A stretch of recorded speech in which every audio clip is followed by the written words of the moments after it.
ജാതി വിവേചനവും തൊഴിൽ നിഷേധവും ഉന്നയിച്ച് CPI-യുമായി പോരാടിയ കണ്ണൂരിലെ ചിത്രലേഖ അന്തരിച്ചു. ക്യാൻസർ രോഗബാധയെ തുടർന്ന് ഏറെക്കാലമായി ചികിത്സയിലായിരുന്നു.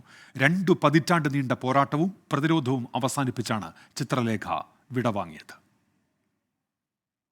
2004 പയ്യന്നൂർ എടാട്ടെ സ്റ്റാൻഡിൽ ഓട്ടോയുമായെത്തിയ ദളിത് യുവതി.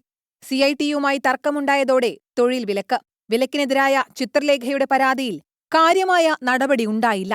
പിന്നാലെ ചിത്രലേഖയുടെ ഓട്ടോറിക്ഷ ഒരു സംഘം അഗ്നിക്കിരയാക്കി. അക്രമത്തിന് പിന്നിൽ CPIM എന്നാരോപിച്ച് ചിത്രലേഖ നടത്തിയ പോരാട്ടം ശ്രദ്ധ നേടി. പിന്നീട് 2 പതിറ്റാണ്ടുകാലം നിരന്തര പോരാട്ടവും സമരവും.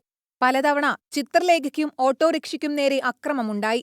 കഴിഞ്ഞ UDF സർക്കാരിന്റെ കാലത്ത് വീട് വെക്കാൻ ഭൂമി അനുവദിച്ചെങ്കിലും പിന്നീട് വന്ന LDF സർക്കാർ ഉത്തരവ് റദ്ദാക്കി. ഇക്കാര്യത്തിലെ നിയമപോരാട്ടവും ചർച്ചയായി. നാളെ രാവിലെ 10-ന് പയ്യാമ്പലത്താണ് ചിത്രലേഖയുടെ സംസ്കാരം.